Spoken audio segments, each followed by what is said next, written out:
जय श्री राम दोस्तों, welcome to my channel. आज हम कांतारा चैप्टर 1 मूवी का एक्सप्लेनेशन करने वाले हैं। ये मूवी डायरेक्ट कनेक्ट है 2022 में आई हुई कांतारा मूवी से, पर ये उस मूवी का सीक्वल नहीं बल्कि प्रीक्वल है। तो इस मूवी में हमको उस मूवी का पीछे की स्टोरी दिखाई गई है। तो बिना कोई देरी के हम वीडियो को शुरू करते हैं। मूवी के स्टार्टिंग में हमको दिखाया गया है भगवान शिव जी ने अपने मर्जी से गुलिका देव और पंजुर्ली देव दोनों देव को धरती पर भेजा था, और ये दोनों देव कांतारा जंगल के रक्षक बन गए। कांतारा जंगल के बाजू में ही एक राज्य होता है बड़ा सा। उस राज्य के राजा का नाम होता है विजेंद्र। लेकिन जो ये राजा विजेंद्र रहता है ये बहुत ही क्रूर और जुल्मी होता है, और इस राज्य से लगकर एक समुद्र होता है, तो वहाँ पर बहुत सारा व्यापार होता है। तो इस राज्य का जो राजा रहता है विजेंद्र, वो अपने राज्य के गरीब लोगों को, बाहर के विदेश के लोगों को बेच देता है और बहुत पैसा कमाता है।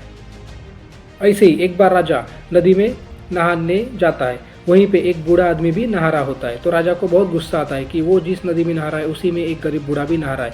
तो अपने सैनिकों को भेजकर उस बूढ़े को पकड़ा देते हैं, और जैसे ही उसको मारने वाले रहते हैं तो उसके जेब से एक पोटली से बहुत सारे मसाले गिरते हैं। तब राजा का ध्यान उस पर जाता है।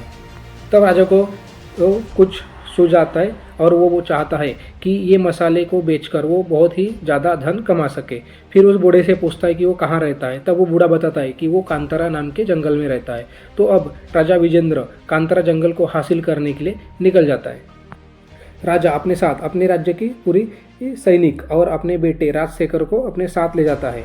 लेकिन जैसे ही राजा कांतारा जंगल में एंट्री करता है तो वहीं पंजुर्ली देव के उसको दर्शन होते हैं, और पंजुर्ली देव बोलते हैं कि अब यहीं रुक जा, अब इसके आगे तू मत जा।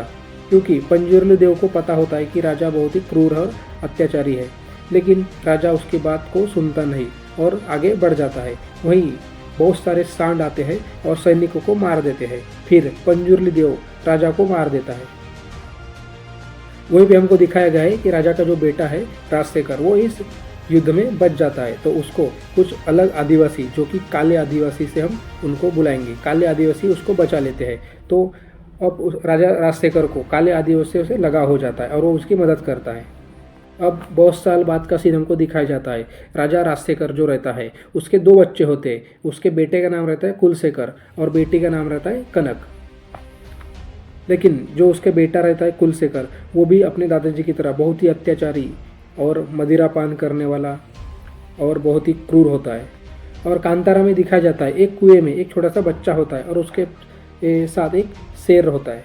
उस बच्चे को कांतारा जंगल की एक औरत पालती है और उसका नाम रखती है बेरमे। ये हमारे मूवी का मेन हीरो है, और ये रोल निभाया है ऋषभ शेट्टी ने। बहुत साल बाद कुलशेखर को नया राजा बनाया जाता है, लेकिन वो बहुत ही क्रूर होता है राजशेखर के।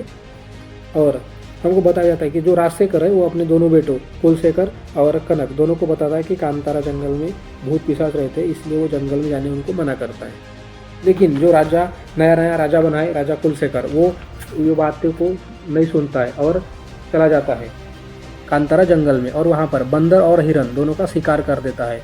और कुछ ही देर में हम देखते हैं कि कांतारा के लोग और बेरमे उन पर हमला कर देता है और सबको मार गिराता है। तो राजा जो कुलशेखर होता है वो यहाँ से भाग जाता है, और कुछ सैनिक वहाँ पे बच जाते हैं।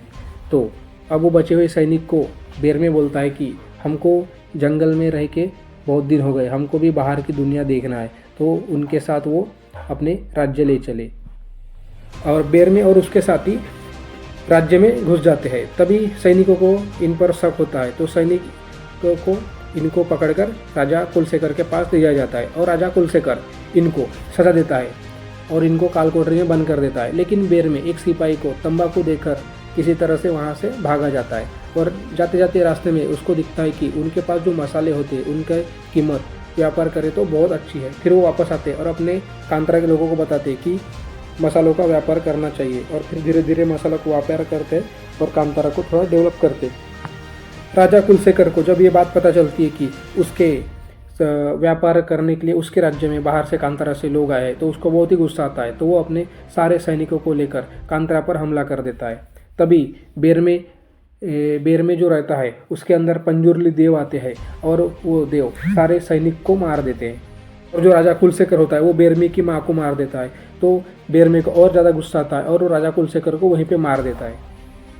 इधर ये बात जब राजा राजशेखर को पता चलती है तो उसका बेटा मारा गया है और कनक कांतारा जाती है और कांतारा के लोगों से दोस्ती करती है और उनके बोलती है कि आप हमारे कांतारा में आइए और सुलझ कर लेते हैं। लेकिन बेरमे बहुत ही गुस्से में रहता है तो वो साफ मना कर देता है, लेकिन कनक उसको समझाती है। तब बेरमे मान जाता है और कनक बोलती है कि अपने देव को भी लाए।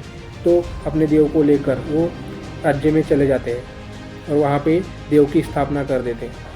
लेकिन हमको अगले सीन में पता चलता है कि इस मूवी की जो मेन विलन है कि वो कोई और नहीं कनक ही होती है। कनक का प्लान होता है उन काले आदिवासियों से मिलकर कि देव पंजुरली और गुलिका दोनों को अपने वश में कर उनको बंदी बना के उनकी सारी शक्तियाँ हासिल करना। और अगले सीन में वो अपने मकसद में कामयाब हो जाते हैं और जैसे ही देव को बंदी बना लेते हैं तो कांतारा के बच्चे जो है वो बीमार पड़ने लगते हैं। तभी ये बात पता चलती है बेरमे को कि उनके देव को बंदी बना लिया गया है। तो बेरमे अपने कांतारा के साथियों को लेकर सीधा राज्य पर हमला कर देता है।